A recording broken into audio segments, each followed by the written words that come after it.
En plein cœur de Marseille, dans les archives secrètes de l'ancien couvent Sainte-Marguerite, un dossier poussiéreux révèle une vérité que 3 siècles d'histoire ont tenté d'effacer.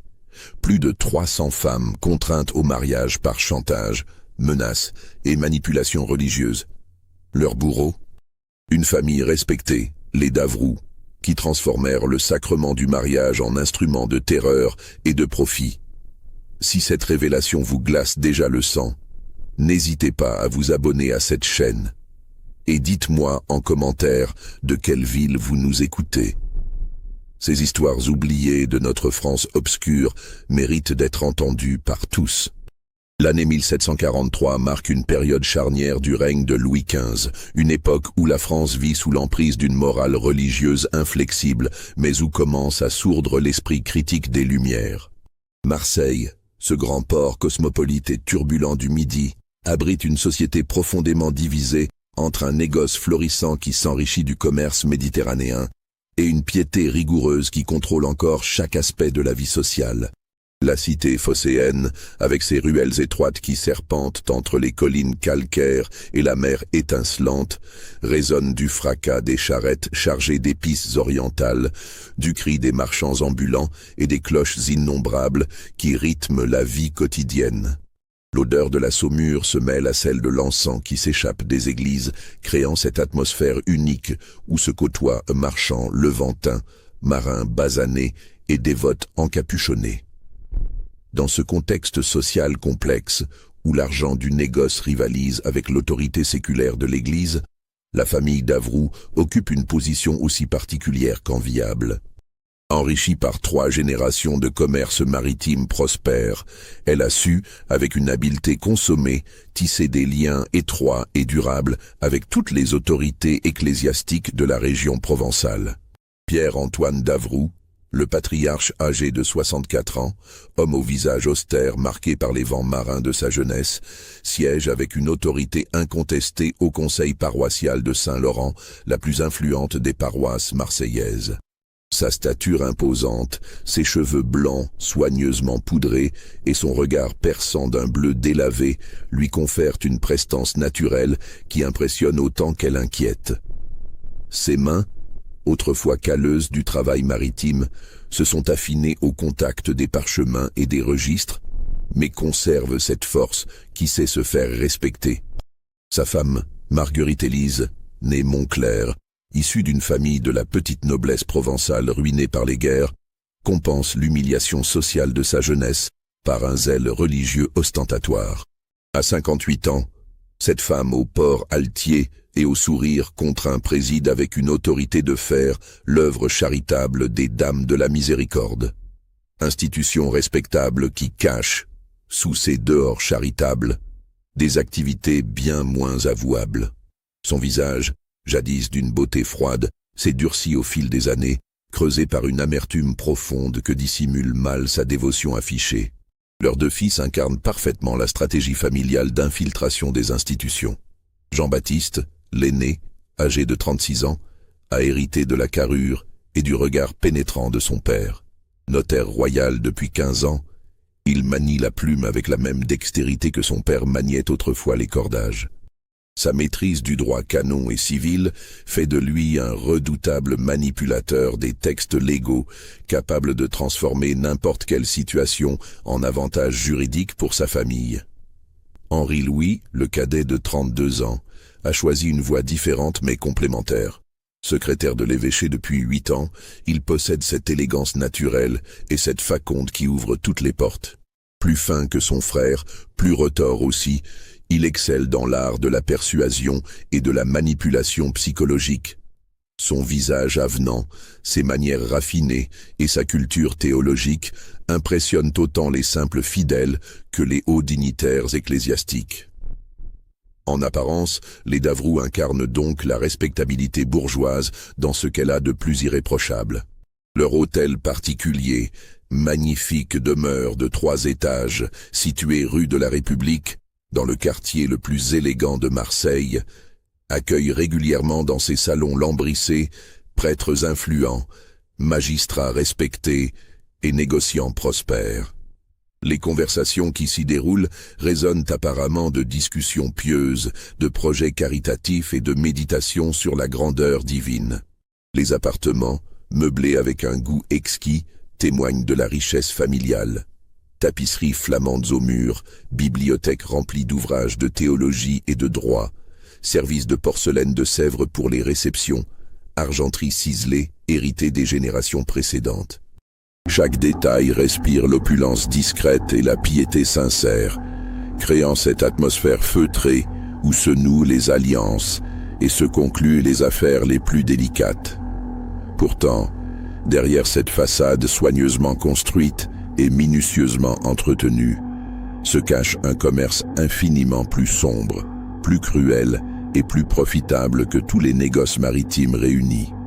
Un matin de novembre 1743, alors que la tramontane fouette les ruelles de Marseille et que les premières pluies d'automne transforment les pavés en miroirs glissants, sœur Marie-Angélique du Sacré-Cœur, âgée de 23 ans, frappe d'une main tremblante à la lourde porte de chêne du couvent des Ursulines. Dans ses bras, serré contre sa poitrine comme un trésor fragile, elle tient un nourrisson emmitouflé dans des langes grossiers dont les petits poings s'agitent faiblement dans l'air froid du matin. Son visage, d'une pâleur mortelle, est marqué par l'épuisement et une terreur si profonde qu'elle semble avoir pénétré jusqu'à son âme. Ses yeux, jadis d'un bleu limpide, portent désormais cette expression hagarde de ceux qui ont contemplé l'abîme de la méchanceté humaine. Ses cheveux châtains, autrefois soigneusement tressés, s'échappent en mèches folles de sa coiffe froissée, et sa robe de bure, déchirée par endroits, témoigne d'une fuite précipitée dans la nuit. La sœur Tourière, alertée par les coups insistants, ouvre la porte et pousse un cri d'effroi en découvrant cette apparition fantomatique. Marie-Angélique, dont les jambes ne la portent plus, s'effondre sur le seuil, serrant toujours son enfant contre elle comme si sa vie en dépendait. Ses lèvres bleues par le froid murmurent des mots incompréhensibles, entrecoupés de sanglots déchirants. « Vite, prévenez la mère supérieure !» chuchote la Tourière à une novice qui passe, « et apportez des couvertures chaudes, du bouillon, et faites venir sœur Marthe, notre infirmière. » La mère supérieure, Françoise de Montpellier, femme d'une 50aine d'années au regard perçant et à la sagesse éprouvée par 30 années de vie religieuse, accourt aussitôt. Son visage buriné par les années de prière et de méditation exprime une inquiétude profonde en découvrant l'état de la jeune femme. Ses yeux gris, habituellement emplis de cette sérénité que confère une foi inébranlable, se troublent en contemplant cette détresse absolue. Transportée dans l'infirmerie du couvent, Marie-Angélique met plusieurs heures à recouvrer suffisamment de force pour pouvoir parler. Quand enfin elle trouve la voix, c'est pour prononcer ces mots qui vont ébranler les fondements même de la foi de la Mère supérieure en la nature humaine. « Mère supérieure », murmure-t-elle d'une voix brisée, si faible qu'il faut se pencher pour l'entendre. « Ils m'ont forcé à l'épouser. Monsieur Davroux m'a dit que si je refusais, je serais interné à vie pour fornication et blasphème contre l'institution sacrée du mariage. Il m'a dit que j'étais une créature déchue, que seule cette union pourrait racheter mon âme perdue. » Les mots sortent par bribes, entrecoupés de silences douloureux et de sanglots qui secouent son corps frêle. La mère supérieure, habituée aux confessions les plus secrètes et aux drames les plus intimes, sent néanmoins un frisson glacé parcourir son échine. Il y a dans ce récit quelque chose de si monstrueux qu'elle peine à en croire ses oreilles.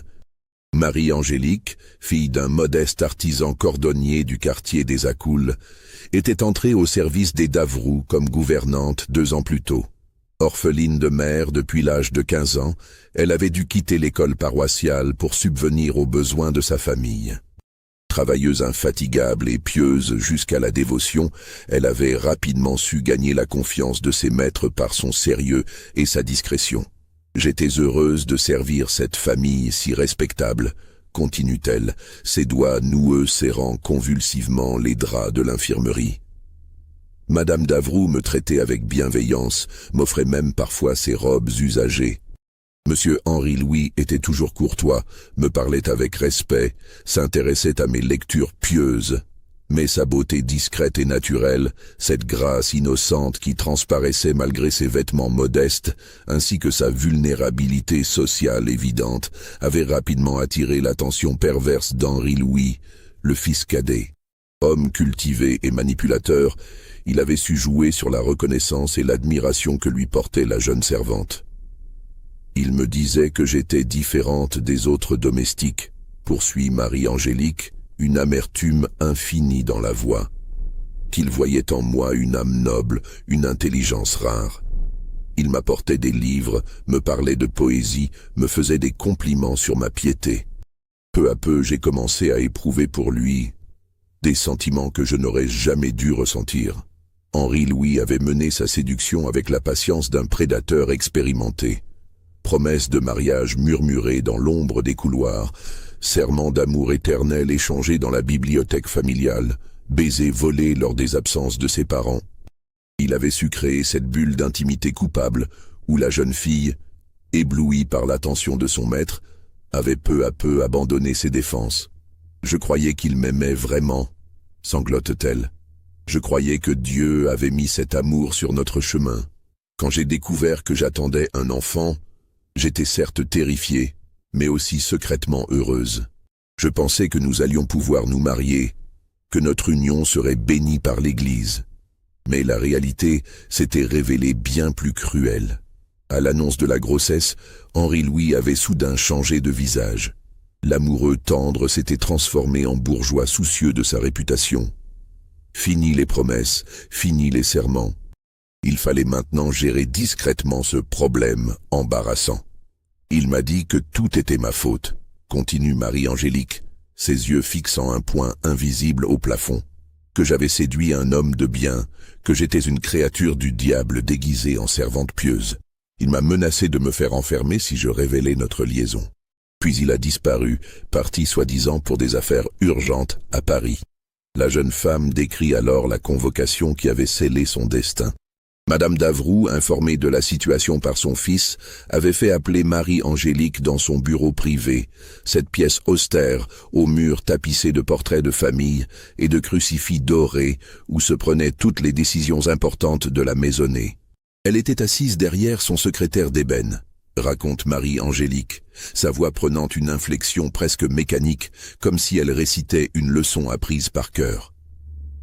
Elle ne m'a pas regardé une seule fois pendant qu'elle parlait. Elle m'a dit que ma conduite était un scandale, que j'avais souillé l'honneur de sa famille, mais que, par charité chrétienne, elle allait me donner une chance de racheter ma faute. C'est alors qu'avait été présenté monsieur Raoul Vernet, veuf de 58 ans, ancien clerc défroqué pour ivrognerie, homme au visage buriné par la débauche et aux mains tremblantes d'alcoolique. Cet individu répugnant, qui avait perdu sa femme et ses 2 enfants dans une épidémie de variole 3 ans plus tôt, cherchait désespérément une nouvelle épouse pour tenir sa maisonnée délabrée. Madame Davroux m'a dit que c'était la volonté divine, continue Marie-Angélique, ses mains se crispant sur les draps, que mon péché pouvait être racheté par ce mariage réparateur, que monsieur Vernet était un homme bon, qui acceptait de prendre une femme souillée par charité chrétienne. Elle m'a dit que si je refusais, elle ferait constater mon état par un médecin et me ferait interner à vie pour fornication et corruption de la jeunesse. Les mots sortent maintenant plus facilement, comme si raconter ce calvaire libérait progressivement la jeune femme du poids qui l'oppresse. Elle décrit la cérémonie précipitée, célébrée un mardi matin dans la chapelle privée des Davroux, sans témoins extérieurs, dans une atmosphère de honte et de terreur, qui transformait ce qui aurait dû être un moment de joie en une parodie sinistre du sacrement du mariage. Le père Constant, aumônier de la famille depuis 20 ans, homme obèse au visage rougeau et aux yeux porcins, avait béni cette union forcée avec une ferveur inquiétante, comme s'il accomplissait une œuvre pie. Ses mains grasses, qui tremblaient légèrement sous l'effet d'une consommation excessive de vin de messe, avaient tracé des signes de croix hasardeux au-dessus des époux mal assortis. Monsieur Vernet m'a dit que je lui appartenais désormais, continue Marie-Angélique, sa voix se faisant plus dure, que mon corps et mon âme étaient sa propriété légitime, que je devais oublier ma vie passée et me consacrer entièrement à son service. Il m'a emmené dans sa maison, rue des Récollettes, une demeure sombre et délabrée qui sentait la moisissure et l'alcool. La jeune femme décrit alors les mois d'enfer qui ont suivi. Enfermée dans cette maison aux volets toujours clos, surveillée par une vieille servante complice, elle a subi les humiliations et les violences de son époux. Vernet, frustré par sa propre déchéance sociale, se vengeait sur cette jeune femme qui lui rappelait quotidiennement son statut d'époux de complaisance. « Il me battait quand je pleurais », murmure-t-elle. « Il me disait que j'étais une marchandise avariée, que j'avais de la chance qu'il accepte de me garder. Quand l'enfant est né, il a refusé de le reconnaître officiellement. Il disait que ce bâtard ne porterait jamais son nom. La fuite a été préparée pendant des semaines. » Profitant d'une nuit où Vernet était parti boire au cabaret du quartier, Marie-Angélique a réussi à s'échapper avec son enfant, emportant seulement quelques hardes et les quelques sous qu'elle avait pu économiser en vendant secrètement ses effets personnels. « J'ai couru dans les rues toute la nuit », conclut-elle, ses yeux enfin fixés sur ceux de la mère supérieure. « J'avais peur qu'il me rattrape, qu'il me ramène de force. Je n'avais qu'une idée, arriver jusqu'ici, me mettre sous la protection de l'Église. Vous êtes ma seule chance de salut. » La mère supérieure, bouleversée par ce récit, observe cette jeune femme brisée et comprend qu'elle ne fait face qu'à la partie émergée d'un iceberg monstrueux. Son instinct, aiguisé par des années d'expérience pastorale, lui souffle que cette histoire n'est pas isolée, qu'elle révèle l'existence d'un système pervers dont l'ampleur dépasse tout ce qu'elle peut imaginer. Les semaines qui suivent cette révélation troublante voient la mère supérieure mener discrètement, mais avec une détermination inflexible, une enquête minutieuse sur les agissements de la famille Davroux. Son approche méthodique, fruit de son expérience d'ancienne éducatrice avant d'entrer dans les ordres, lui permet rapidement de découvrir que l'histoire tragique de Marie-Angélique n'est malheureusement pas un cas isolé.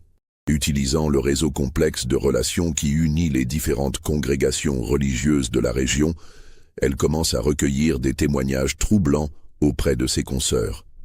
Chaque conversation, chaque confidence échangée dans le secret des parloirs révèle de nouveaux éléments inquiétants sur les méthodes de cette famille apparemment si respectable. Dans les registres paroissiaux qu'elle consulte avec l'aide discrète de prêtres amis, elle découvre des anomalies si nombreuses et si flagrantes qu'elles ne peuvent être le fruit du hasard. Des mariages célébrés dans l'intimité la plus stricte, sans les bans préalables pourtant obligatoires, impliquant systématiquement des femmes jeunes et des hommes nettement plus âgés. Les témoins de ces unions expédiées sont invariablement des membres de la famille Davroux ou des personnes appartenant à leur cercle d'influence immédiat. Plus troublant encore, elle observe que ces mariages suivent un schéma récurrent. Les épouses sont toujours issues de milieux modestes, souvent orphelines ou filles de famille en difficulté financière, tandis que les époux appartiennent à cette catégorie d'hommes en marge de la société respectable. Veufs âgés, prêtres défroqués, anciens militaires en retraite, négociants ruinés cherchant à restaurer leur image sociale. Sœur Thérèse de l'Incarnation, religieuse âgée de 60 ans au couvent voisin de Saint-Joseph, femme d'une sagesse éprouvée et d'une discrétion absolue, lui confie lors d'une promenade dans les jardins du cloître. « J'ai entendu bien des rumeurs troublantes, ma chère mère.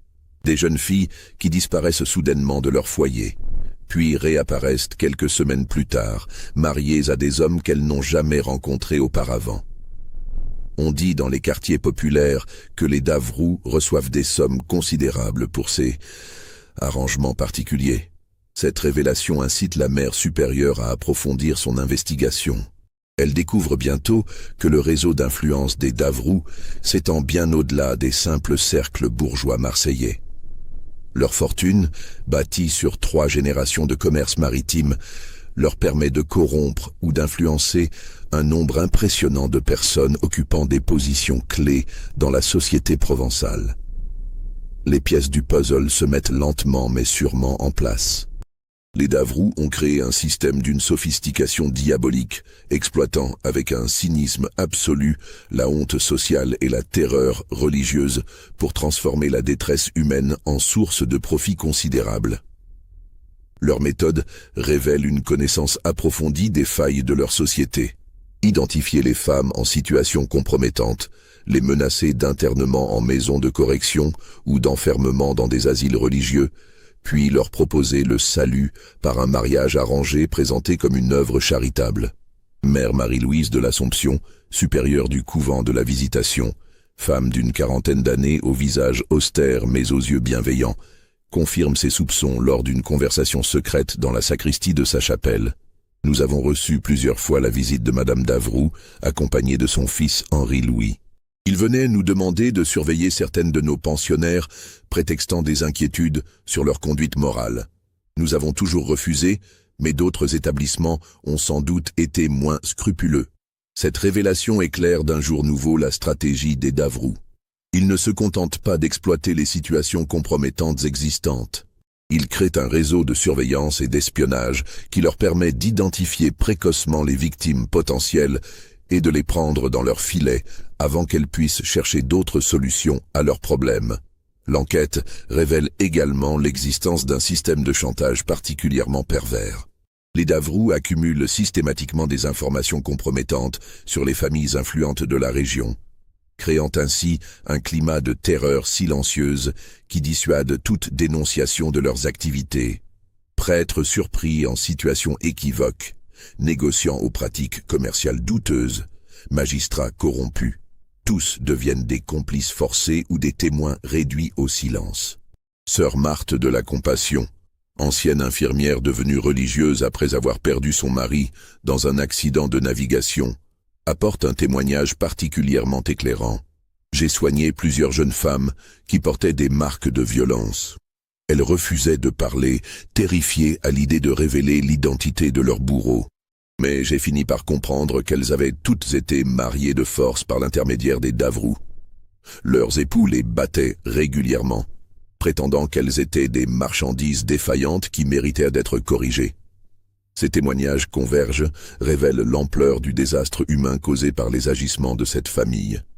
Mais ils montrent aussi la difficulté de rassembler des preuves tangibles contre un système si bien organisé et si profondément enraciné dans les structures sociales et religieuses de l'époque. Au fil des semaines, l'enquête minutieuse de la mère supérieure révèle l'ampleur véritablement stupéfiante du système mis en place par les Davrous.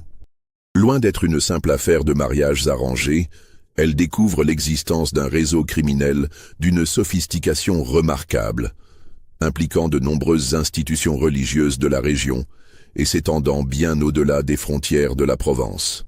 Les Davrous opèrent en étroite collaboration avec plusieurs établissements ecclésiastiques soigneusement sélectionnés pour leur position stratégique et la corruptibilité de leurs dirigeants.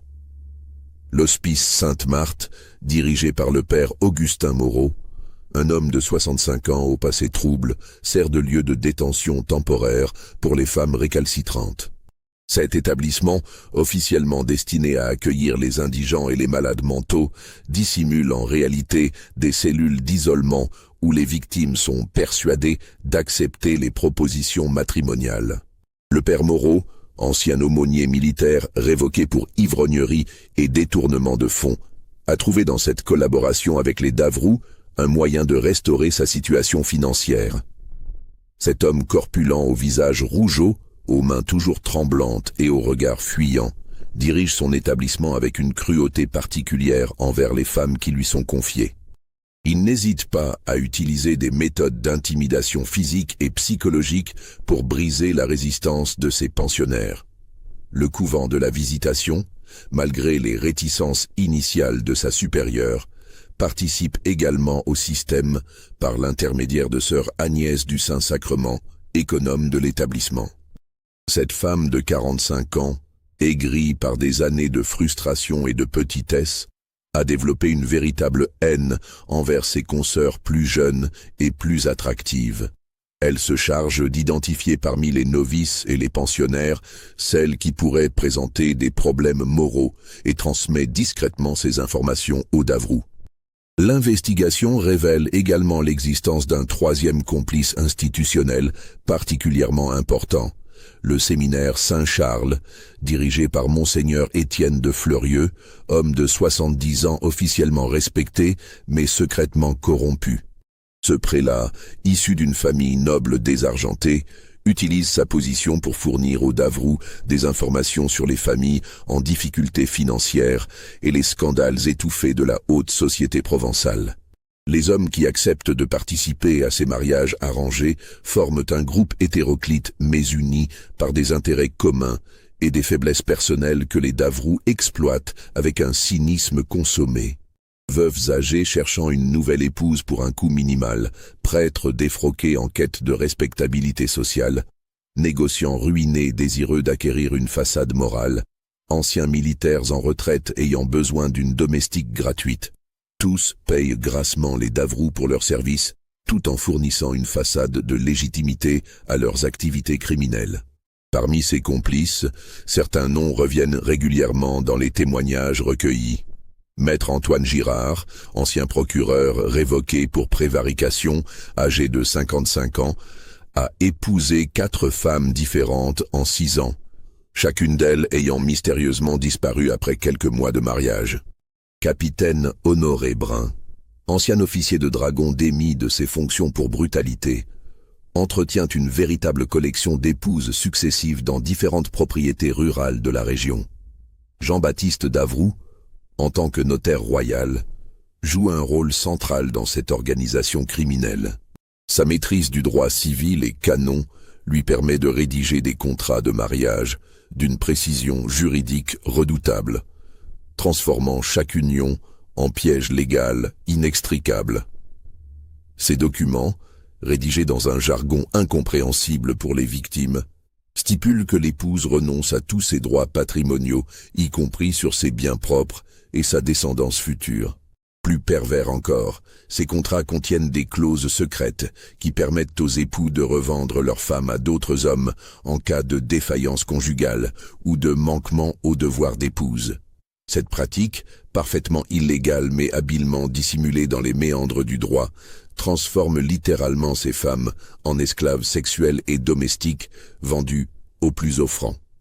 Henri-Louis, fort de sa position privilégiée au secrétariat de l'évêché, exploite sa connaissance intime des rouages administratifs ecclésiastiques pour obtenir rapidement les dispenses nécessaires à l'accélération des procédures matrimoniales. Sa culture théologique et son charisme naturel lui permettent de convaincre les prélats les plus réticents de la nécessité de ces mariages réparateurs, présentés comme des œuvres de miséricorde chrétienne. Si ces révélations vous donnent déjà des frissons, n'hésitez pas à liker cette vidéo et dites-moi en commentaire ce que vous pensez de ces méthodes. Car vous n'avez encore rien entendu du plus effroyable.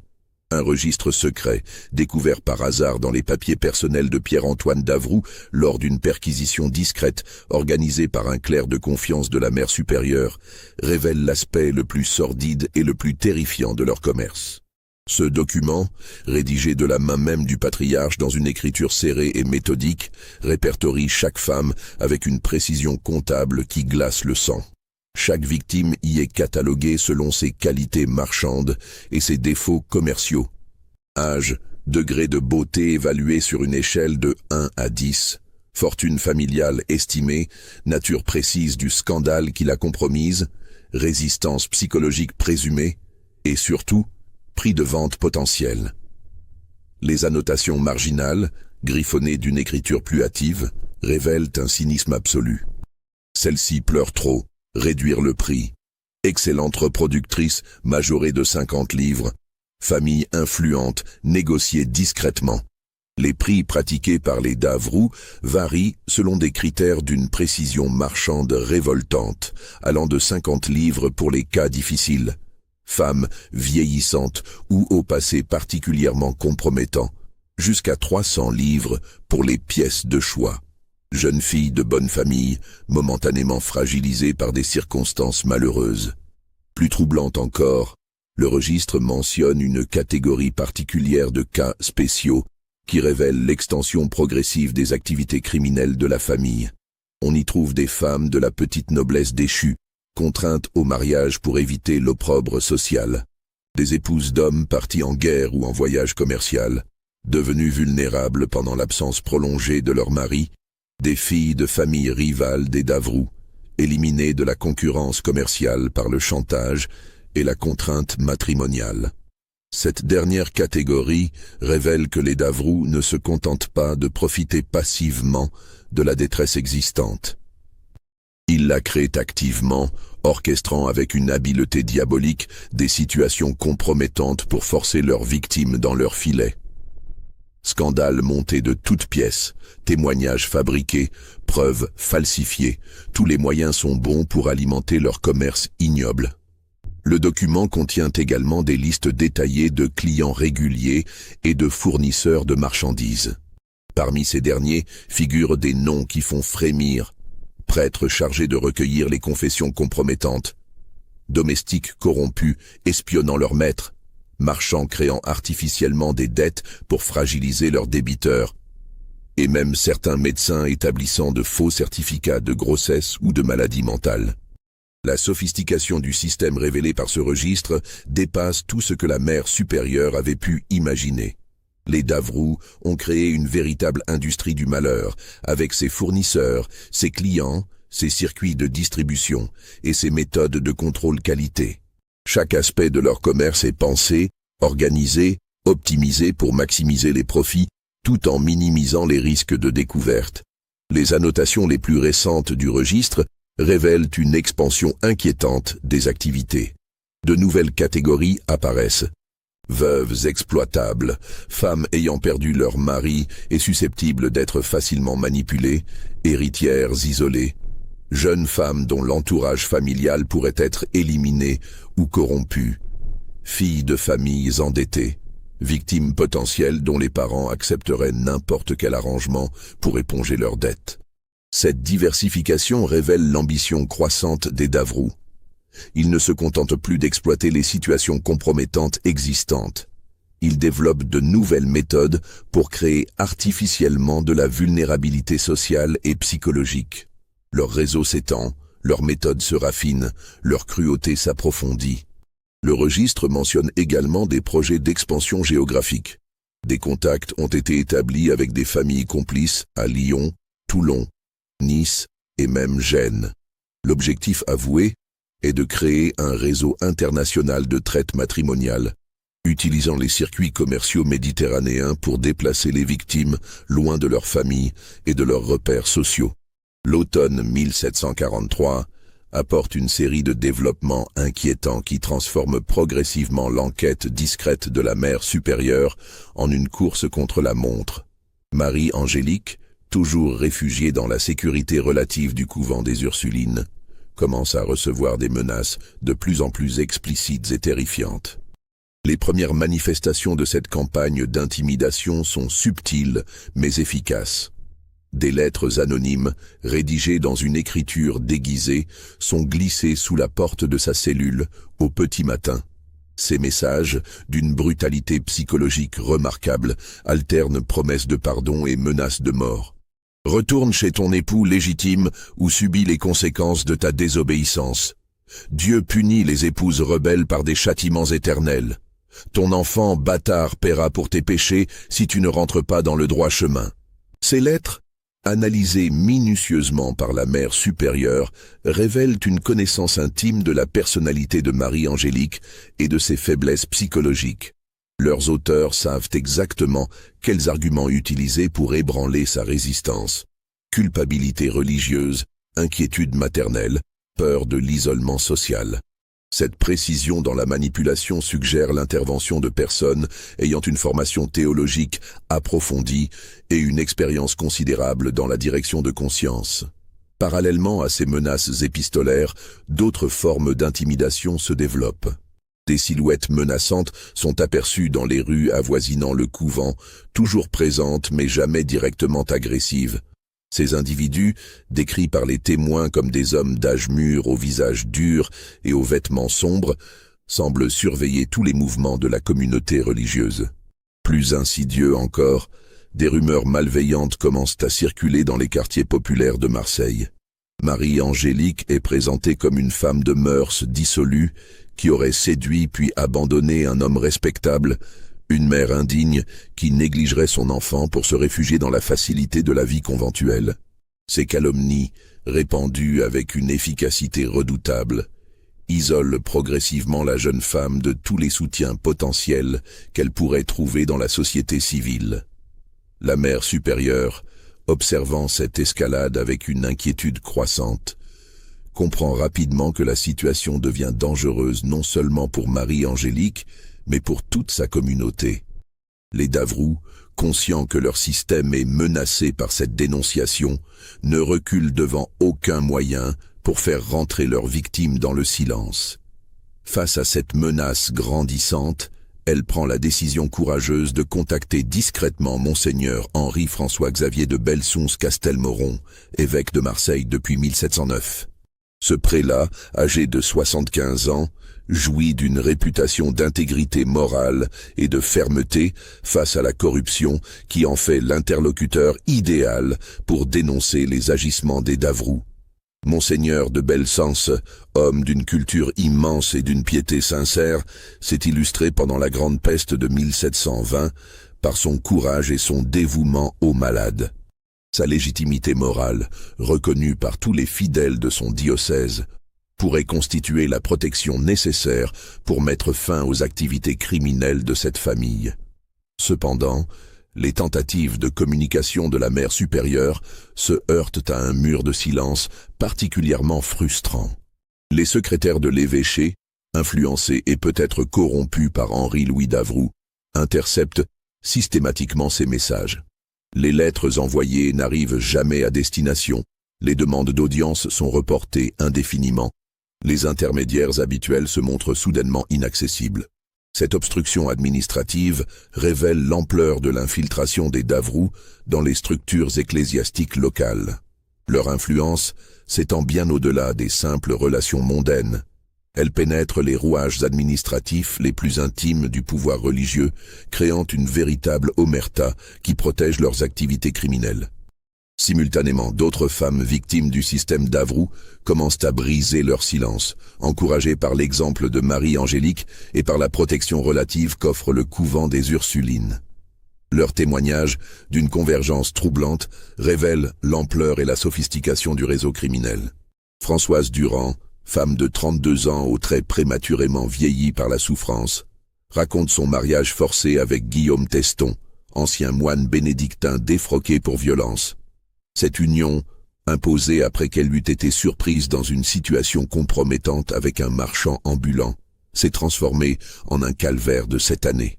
Il me battait quotidiennement, témoigne-t-elle d'une voix brisée, prétendant que j'étais une marchandise défectueuse qu'il fallait corriger. Il m'enfermait dans la cave de notre maison pendant des jours entiers, me nourrissant de pain sec et d'eau croupie. Catherine Morel, âgée de 28 ans, apporte un témoignage encore plus glaçant. Accusée d'adultère sur la base de faux témoignages orchestrés par les Davroux, elle a été contrainte d'épouser Siméon Fabre, ancien sergent d'armes, révoqué pour brutalité. Les Davroux avaient payé 3 hommes pour témoigner qu'ils m'avaient vu embrasser un autre homme que mon fiancé, raconte-t-elle. Ces mensonges ont suffi pour détruire ma réputation et me forcer dans leur filet. Mon mari m'a violée le soir même de notre mariage, me disant que j'étais une putain qui méritait d'être traitée comme telle. Elisabeth Bonnard, jeune femme de 25 ans au regard hanté, décrit sa tentative de fuite et son internement punitif de 3 mois à l'hospice Sainte-Marthe. J'ai essayé de m'enfuir la veille de mon mariage forcé, explique-t-elle. Le père Moreau m'a rattrapé et enfermé dans une cellule sans fenêtre, me nourrissant 1 fois par jour jusqu'à ce que j'accepte de me soumettre. Il me disait que Dieu punissait les femmes désobéissantes par la folie et la damnation éternelle. Ces témoignages convergents révèlent la sophistication croissante et l'extension territoriale du système Davroux. Les méthodes se raffinent, les complices se multiplient, la cruauté s'approfondit. Ce qui était initialement un commerce opportuniste s'est transformé en une véritable industrie du malheur, avec ses méthodes éprouvées, ses circuits de distribution et ses garanties de discrétion. Plus terrifiant encore, ces femmes révèlent que les Davrous ne se contentent plus d'exploiter les situations compromettantes existantes. Ils les créent systématiquement. Des domestiques corrompus espionnent les familles bourgeoises, rapportant le moindre écart de conduite susceptible d'être exploité. Des prêtres complices recueillent les confessions compromettantes et les transmettent aux Davrous. Des marchands véreux créent des dettes fictives pour fragiliser leurs cibles et les rendre vulnérables au chantage. Le témoignage de Marguerite Olivier, femme de 35 ans issue d'une famille de petits commerçants, illustre parfaitement cette évolution. Les Davrous ont fait courir le bruit que mon mari était parti avec une autre femme, alors qu'il était simplement en voyage d'affaires à Gênes, raconte-t-elle. Cette rumeur a suffi pour détruire ma réputation et me rendre vulnérable à leurs propositions. Quand ils m'ont présenté leur solution matrimoniale, j'étais tellement isolé socialement que j'ai accepté sans résistance. Le registre secret s'enrichit de nouvelles catégories révélatrices de la diversification des activités criminelles. On y trouve désormais des veuves exploitables, femmes ayant perdu leur mari et susceptibles d'être facilement manipulées par des promesses de sécurité financière, des héritières isolées, jeunes femmes dont l'entourage familial pourrait être éliminé ou corrompu pour faciliter leur exploitation, et des filles de familles endettées, victimes potentielles dont les parents accepteraient n'importe quel arrangement pour éponger leurs dettes. Cette expansion révèle l'ambition grandissante des Davrous et leur capacité d'adaptation aux évolutions sociales. Ils ne se contentent plus d'un commerce artisanal basé sur les opportunités. Ils développent une approche industrielle, créant artificiellement les conditions de vulnérabilité nécessaires à leur activité. Le 15 janvier 1744, un événement totalement inattendu fait basculer définitivement la situation et précipite l'effondrement du système Davrous. Henri-Louis, rentrant d'une mission officielle à l'évêché par une soirée particulièrement froide, découvre dans le salon familial une scène qui va ébranler toutes ses certitudes et révéler l'hypocrisie monstrueuse de sa famille. Sa propre sœur, Madeleine, âgée de 19 ans, se trouve en pleurs dans les bras de leur mère, Marguerite Élise. Cette jeune fille, élevée dans le cocon protecteur de la bourgeoisie marseillaise, incarnation de la pureté et de la respectabilité familiale, vient de révéler à sa mère un secret qui menace de détruire la réputation si soigneusement construite des Davrous. Madeleine, d'une beauté délicate et d'une intelligence vive, avait toujours été le joyau de la famille. Éduquée par les meilleures gouvernantes, formée aux arts d'agrément et à la dévotion chrétienne, elle représentait l'aboutissement parfait de l'ascension sociale des Davrous. Ses parents avaient déjà commencé à négocier discrètement son mariage avec un fils de bonne famille, union qui aurait consolidé leur position dans la haute société provençale. Mais cette façade parfaite vient de s'effondrer brutalement. Madeleine, malgré sa surveillance constante et son éducation rigoureuse, a succombé au charme d'Antoine Richelieu, jeune apprenti orfèvre de 22 ans, fils d'un artisan respecté mais sans fortune. Cette liaison, développée en secret lors de ses visites à l'atelier familial pour des commandes de bijoux, a eu les conséquences que redoutaient le plus ses parents. « Mère », sanglote Madeleine, ses mains crispées sur son mouchoir de dentelle, « je suis enceinte. Antoine m'a promis le mariage, mais père ne l'acceptera jamais. Que vais-je devenir? Notre famille sera déshonorée à jamais. » Henri-Louis, témoin de cette scène déchirante, se trouve pour la première fois de sa vie confronté à un dilemme moral d'une complexité insupportable. Lui qui a orchestré sans scrupule le malheur de centaines de femmes, voilà qu'il doit faire face à la même situation avec sa propre sœur. L'ironie de la situation ne lui échappe pas, mais elle ne fait qu'aggraver son trouble. Sa première réaction est celle d'un frère protecteur. L'idée d'appliquer à Madeleine les méthodes qu'il impose routinièrement aux autres femmes lui paraît non seulement inconcevable, mais monstrueuse. Comment pourrait-il contraindre sa sœur chérie à épouser un homme répugnant? Comment pourrait-il transformer cette jeune fille qu'il a vue grandir en marchandise matrimoniale? Pourtant, l'honneur familial, cette obsession qui guide toutes les décisions des Davrous, exige une solution rapide et discrète. Le scandale d'une grossesse illégitime dans leur propre famille détruirait irrémédiablement leur réputation et par conséquent leur capacité à poursuivre leurs activités lucratives. Pierre-Antoine Davroux, convoqué d'urgence par sa femme, arrive dans le salon familial avec cette autorité patriarcale qui ne souffre habituellement aucune contradiction. Mais face à la détresse de sa fille, cet homme impitoyable en affaires révèle une faille humaine inattendue. Ses yeux, habitués à calculer froidement le prix de la souffrance d'autrui, se troublent devant les larmes de son enfant. « Madeleine, dit-il d'une voix plus douce qu'à l'ordinaire, nous trouverons une solution. Notre famille a surmonté bien des épreuves. Celle-ci ne sera pas différente. Mais quelle solution ? Les méthodes habituelles des Davroux sont-elles applicables à leur propre fille ? L'apprenti orfèvre peut-il être éliminé ou corrompu ? Un mariage forcé avec un homme complice est-il envisageable ? C'est dans ce contexte de crise familiale aiguë que se produit l'événement qui va précipiter la chute définitive du système Davroux. Madeleine, dans un accès de désespoir et cherchant une oreille compatissante, décide de se confier à sœur Marie-Angélique lors d'une visite de courtoisie au couvent des Ursulines. Cette rencontre, arrangée par Marguerite-Élise dans l'espoir que l'exemple d'une femme repentie pourrait influencer positivement sa fille, va avoir des conséquences diamétralement opposées à celles escomptées. Marie-Angélique, recevant Madeleine dans le parloir du couvent, reconnaît immédiatement dans cette jeune fille bourgeoise, terrorisée, sa propre détresse d'autrefois.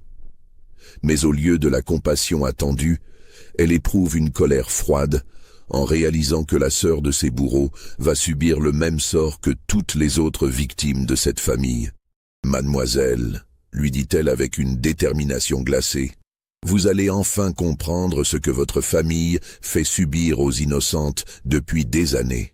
Votre frère va vous proposer un mariage forcé avec un homme que vous ne connaissez pas, que vous n'avez jamais vu, qui vous répugne peut-être. Vous allez devenir une marchandise, exactement comme nous toutes. » Madeleine, élevée dans l'ignorance totale des activités réelles de sa famille, écoute avec une stupeur grandissante le récit détaillé de Marie-Angélique. Cette révélation brutale de la vérité familiale la bouleverse plus profondément que sa propre situation. « Vous mentez !» s'exclame-t-elle d'abord. « Ma famille est respectable. Nous sommes des chrétiens pieux. Nous aidons les nécessiteux. » Mais Marie-Angélique, forte de son expérience douloureuse et des témoignages qu'elle a recueillis, détruit méthodiquement toutes les illusions de la jeune fille. Elle décrit avec une précision implacable les méthodes de chantage, les mariages forcés, les violences subies par les victimes, la corruption des institutions religieuses. « Votre frère Henri-Louis m'a violée », déclare-t-elle finalement. « Puis il m'a vendue comme une esclave à un homme violent. Votre famille commerce avec la chair humaine, mademoiselle. Et maintenant, c'est votre tour de devenir une marchandise. » Cette révélation brutale provoque chez Madeleine un effondrement psychologique complet. La jeune fille, confrontée simultanément à sa propre détresse et à la découverte de l'activité criminelle de sa famille, sombre dans une crise nerveuse qui nécessite l'intervention de l'infirmière du couvent. Quand elle reprend ses esprits, sa première réaction est de fuir le couvent pour confronter sa famille. Mais au lieu de nier les accusations de Marie-Angélique, elle exige des explications détaillées sur les activités réelles des Davroux. De retour dans l'hôtel familial, Madeleine fait irruption dans le bureau de son père avec une violence inhabituelle. Ces accusations, jetées pêle-mêle dans un mélange de colère et de désespoir, prennent Pierre-Antoine au dépourvu. « Père, crie-t-elle, cette femme au couvent dit que vous vendez des épouses, que vous forcez des malheureuses à épouser des hommes répugnants, que vous gagnez de l'argent avec leurs souffrances. Dites-moi que c'est faux. » Pierre-Antoine Davroux, acculé par sa propre fille et pris de court par la violence de son accusation, commet alors l'erreur fatale qui va précipiter sa chute. Dans sa colère et sa frustration, croyant impressionner sa fille rebelle en révélant l'ampleur de leur influence, il dévoile involontairement la vérité sur leurs activités. « Nous avons sauvé plus de 300 femmes perdues », s'exclame-t-il avec une fierté mal placée. « Nous leur avons donné une chance de racheter leur honneur souillé. » Sans nous, elles auraient fini dans la rue comme des prostituées ou internées à vie dans des asiles. Nous sommes des bienfaiteurs, pas des criminels. Cette confession involontaire, loin de rassurer Madeleine, ne fait que confirmer ses pires craintes. La jeune fille, horrifiée par la révélation de l'ampleur du commerce familial, comprend qu'elle est prisonnière d'un système monstrueux dont elle ne pourra jamais s'échapper. Sa réaction est immédiate et désespérée. Elle s'enfuit de la maison familiale dans la nuit, emportant seulement quelques effets personnels, et trouve refuge auprès de la mère supérieure du couvent des Ursulines. Son témoignage, venant de l'intérieur même de la famille d'Avroux, constitue enfin la preuve irréfutable qu'attendaient les autorités ecclésiastiques pour agir. Madeleine peut révéler les détails les plus secrets du fonctionnement familial, citer les noms des complices, localiser les documents compromettants, expliquer les méthodes de chantage et de corruption. Plus importante encore, elle peut témoigner des projets d'extension du réseau criminel, des contacts établis avec d'autres familles complices dans différentes villes, des méthodes de blanchiment des profits illicites, et surtout, de l'existence du registre secret où sont consignés tous les détails de leurs activités. Les derniers mois de 1744 assistent à l'effondrement progressif mais inexorable de l'empire criminel des Davroux, dans une spirale de révélations qui horrifie la société marseillaise et provoque un scandale d'ampleur nationale. L'enquête officielle, menée par le commissaire royal Charles-Alexandre de Motion, magistrat d'une probité reconnue dépêché directement depuis Paris par ordre du garde des Sceaux, révèle l'existence d'un système de corruption d'une ampleur jusqu'alors insoupçonnée. Cette investigation, dotée de pouvoirs exceptionnels et menée avec une rigueur implacable, met au jour l'implication directe d'une quinzaine de prêtres corrompus, de 3 couvents détournés de leur mission spirituelle, de 2 hospices transformés en centres de détention illégale, et d'une 50aine de complices laïcs occupant des positions stratégiques dans la société provençale. Les registres secrets, minutieusement tenus par la famille d'Avroux sur 3 décennies, deviennent les pièces à conviction principales du procès. Ces documents, d'une précision comptable révoltante, révèlent non seulement les 312 mariages forcés officiellement recensés, mais aussi l'existence d'un système financier d'une complexité remarquable. L'analyse détaillée de ces registres révèle que les Davroux ont amassé une fortune colossale, évaluée à plus de 50 000 livres, somme considérable pour l'époque. Cette richesse, soigneusement dissimulée dans un réseau complexe de propriétés immobilières, de rentes viagères et de prêts usuriers, témoigne de la rentabilité exceptionnelle de leur commerce criminel. Plus troublant encore, l'enquête révèle que les profits de cette activité ont été systématiquement réinvestis dans l'expansion du réseau. Les Davroux ont financé la corruption de nouveaux complices, l'acquisition de propriétés servant de centres de détention, et même la création de faux établissements religieux destinés à légitimer leurs activités. Pierre-Antoine Davroux, confronté aux preuves accablantes rassemblées par le commissaire royal, tente une dernière manœuvre désespérée. Il présente ses activités comme une œuvre charitable d'inspiration chrétienne, destinée à sauver l'honneur des femmes perdues et à restaurer l'ordre moral dans la société provençale. « Monseigneur le commissaire », plaide-t-il avec l'éloquence du désespoir, « nous avons consacré notre vie et notre fortune à une mission de salut public. Ces femmes étaient déshonorées, promises à la perdition éternelle. Nous leur avons offert une chance de rédemption par le sacrement du mariage. Nos méthodes ont pu paraître rigoureuses, mais elles étaient nécessaires pour vaincre la résistance du péché. Mais cette défense, habilement construite, s'effondre immédiatement face aux témoignages de plus en plus nombreux des victimes. Ces femmes, encouragées par l'exemple de Marie-Angélique et protégées par l'autorité royale, brisent enfin leur silence pour révéler l'ampleur de leur souffrance. Leurs récits, d'une convergence troublante, réduisent à néant les prétentions charitables des Davroux.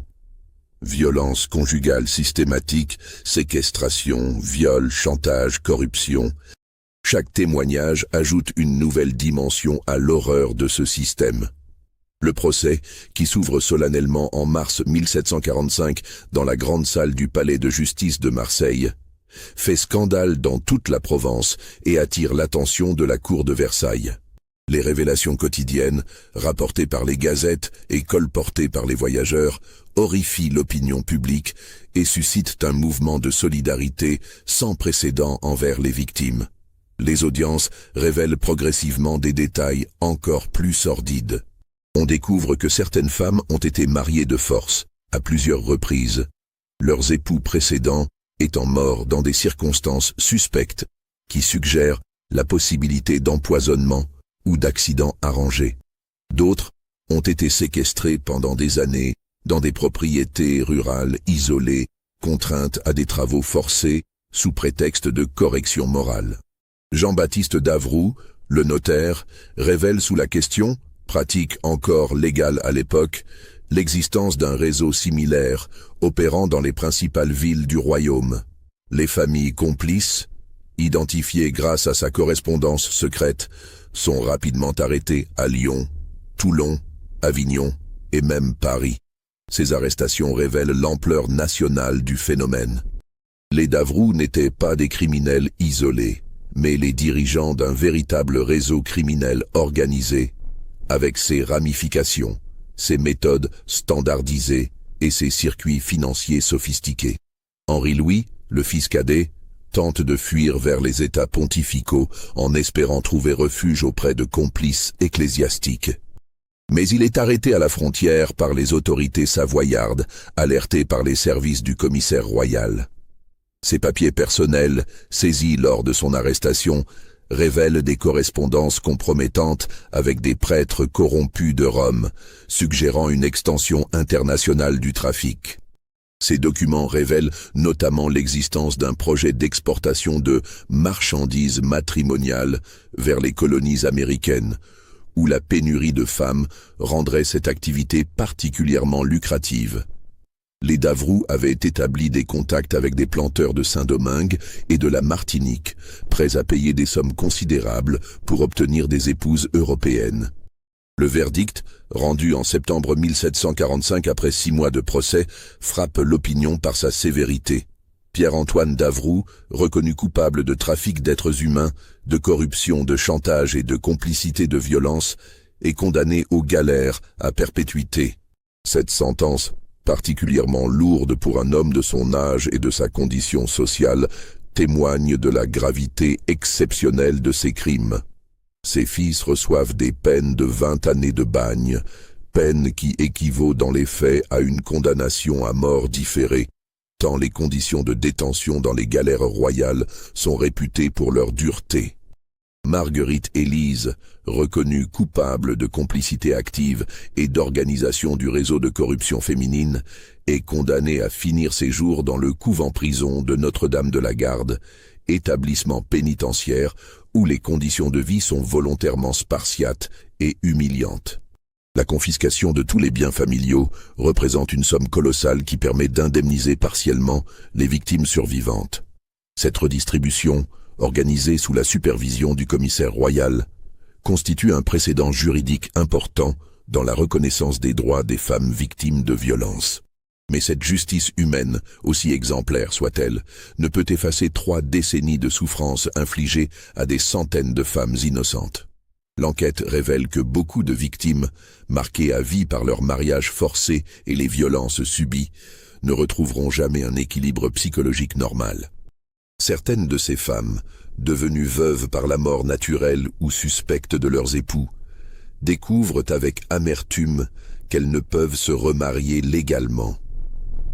Les irrégularités juridiques de leurs unions précédentes, orchestrées par Jean-Baptiste Davroux, créent des situations matrimoniales inextricables qui les condamnent à un célibat forcé. D'autres, rendus stériles par les violences conjugales ou les tentatives d'avortement clandestin, voient s'éteindre définitivement leurs espoirs de maternité. Quelques-unes, psychologiquement brisées par leurs épreuves, sombrent dans la folie et finissent leurs jours dans des asiles d'aliénés. Marie-Angélique, première à avoir brisé le mur du silence et dont le courage a permis la découverte de toute cette horreur, voit sa vie transformée par cette épreuve. Nommée supérieure du couvent des Ursulines en reconnaissance de son action courageuse, elle consacre le reste de son existence à l'accueil et à la protection des femmes victimes de violences domestiques.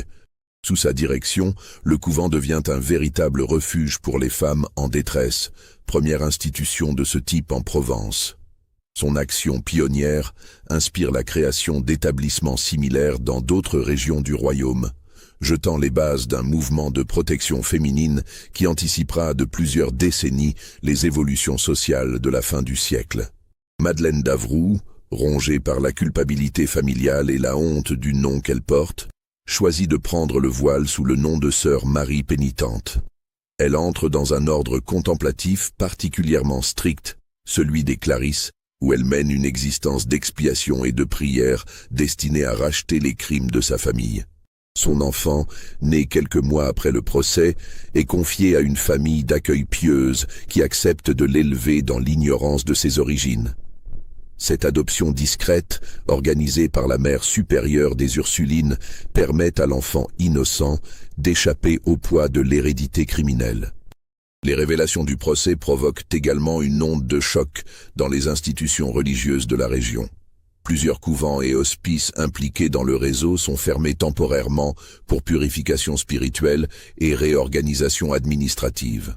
Les prêtres corrompus sont défroqués et exilés dans des monastères pénitentiaires où ils finissent leurs jours dans le silence et la pénitence. Cette épuration, menée avec une fermeté exceptionnelle par Monseigneur de Belcense, redonne à l'Église provençale une crédibilité morale qui avait été gravement entamée par le scandale. Le prélat, malgré son grand âge, dirige personnellement cette œuvre de régénération spirituelle qui marquera profondément la religiosité locale. Les registres secrets des Davroux, conservés dans les archives de l'évêché sous scellés royaux, continuent de révéler de nouveaux détails troublants, même après la fin du procès. L'analyse minutieuse de ces documents par des experts mandatés par le roi révèle l'existence de projets encore plus sombres que ceux déjà découverts. La famille projetait notamment l'extension de leurs activités vers un nouveau marché particulièrement lucratif, les enfants orphelins.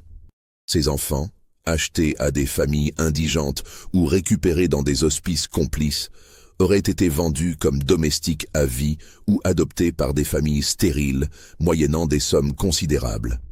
Ce commerce d'enfants, heureusement découvert avant sa mise en œuvre effective, révèle la dégénérescence morale progressive des Davroux. Leur cupidité croissante et leur mépris de plus en plus affiché pour la dignité humaine les avaient conduits vers des crimes d'une ampleur inimaginable. Les correspondances secrètes révèlent également l'existence de projets d'expansion vers les colonies françaises d'Amérique. Les Davroux avaient établi des contacts avec des planteurs antillais, prêts à payer des fortunes pour obtenir des épouses européennes destinées à améliorer leur statut social dans la société coloniale. Cette découverte entraîne l'ouverture d'une enquête complémentaire dans les Antilles françaises, menée par les autorités coloniales sous la supervision directe du ministère de la Marine. Cette investigation révèle l'existence de pratiques similaires dans plusieurs colonies, où des réseaux locaux exploitent la vulnérabilité des femmes européennes immigrées. Pensez-vous que tous les secrets des Davroux ont vraiment été révélés? Cette famille a-t-elle réellement opéré seule, ou faisait-elle partie d'un réseau encore plus vaste? Dites-moi en commentaire ce que vous en pensez. Abonnez-vous à la chaîne si cette histoire vous a marqué, et partagez-la avec vos proches amateurs de mystères historiques sombres. L'épilogue de cette affaire s'écrit dans les années qui suivent le procès, révélant progressivement l'impact durable de ce scandale sur la société provençale. Les méthodes révélées par l'enquête inspirent malheureusement d'autres criminels qui tentent de reproduire le système Davroux dans d'autres régions du royaume. Plusieurs affaires similaires, découvertes dans les années suivantes, révèlent que les Davroux n'étaient pas des innovateurs isolés, mais plutôt les perfectionneurs d'un type de criminalité qui puise ses racines dans les failles structurelles de la société d'Ancien Régime.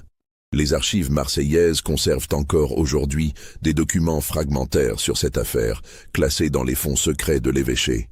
Certains historiens contemporains, ayant eu accès exceptionnellement à ces sources, suggèrent que l'enquête officielle de 1744-1745 n'a révélé qu'une partie de la vérité.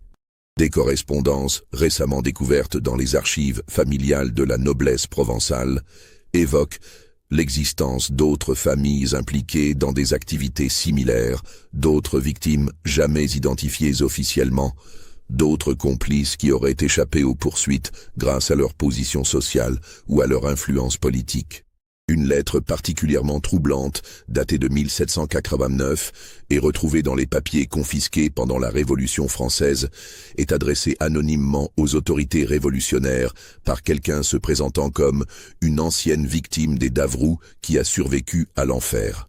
L'auteur de cette missive, dont l'identité n'a jamais été établie, affirme que le système mis en place par cette famille n'a jamais complètement disparu. Il aurait évolué, se serait adapté aux transformations sociales, trouvant de nouvelles formes d'expression dans la société post-révolutionnaire. Les Davroux sont morts, écrit cette correspondante mystérieuse, mais leurs méthodes leur ont survécu. D'autres familles, d'autres noms, d'autres visages, mais la même cruauté fondamentale, la même exploitation de la faiblesse féminine.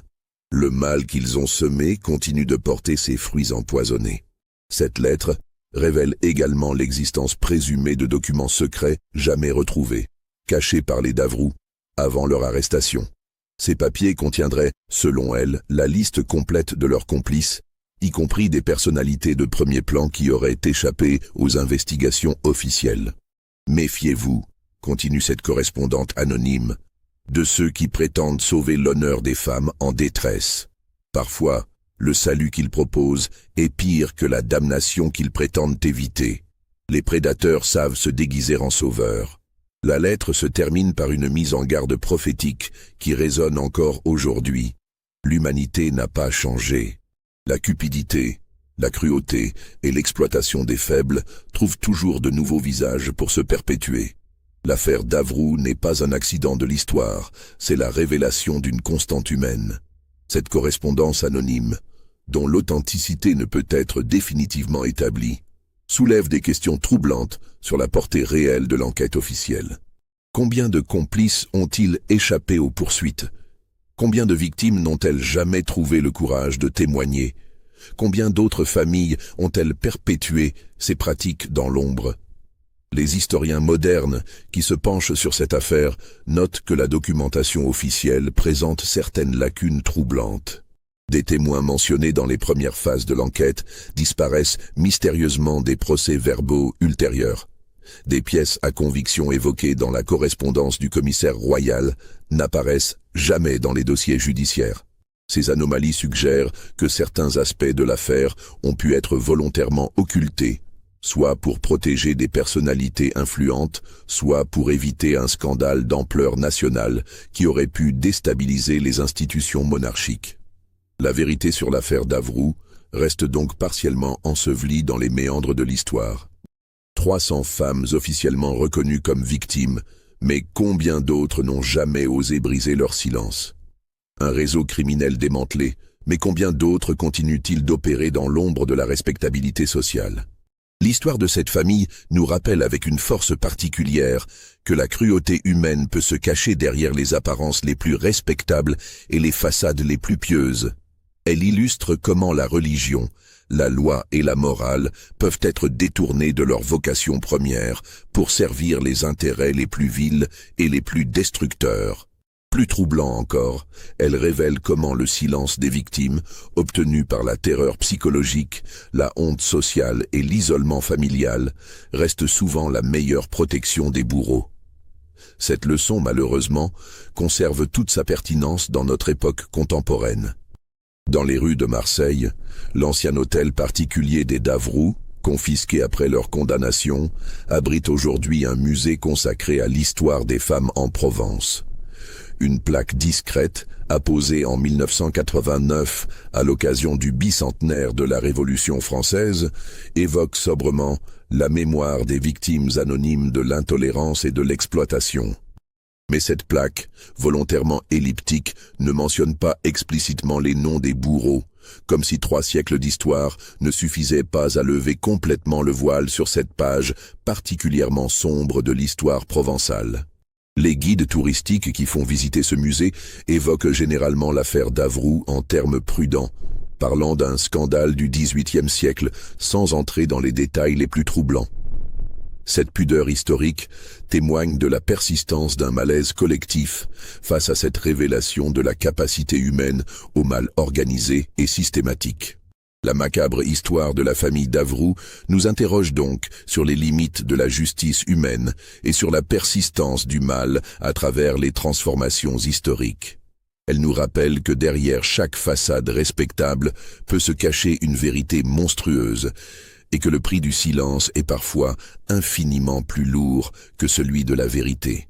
Cette histoire nous enseigne également que la vigilance collective est le seul rempart efficace contre l'exploitation des plus vulnérables. Elle montre comment l'indifférence sociale et l'aveuglement volontaire peuvent permettre à des systèmes criminels de prospérer pendant des décennies sous les apparences de la respectabilité. Enfin, elle nous rappelle que les victimes de l'exploitation et de la violence trouvent souvent dans le courage de témoigner leur seule possibilité de rédemption et de justice. Marie-Angélique, par son refus du silence, a non seulement sauvé sa propre dignité, mais aussi permis la libération de centaines d'autres femmes. Son exemple résonne encore aujourd'hui comme un appel à ne jamais accepter l'inacceptable, à ne jamais considérer comme normal ce qui blesse profondément notre humanité commune. Dans un monde où l'exploitation des plus faibles continue sous de nouvelles formes, l'histoire des Davroux conserve malheureusement toute sa pertinence et toute sa force d'avertissement.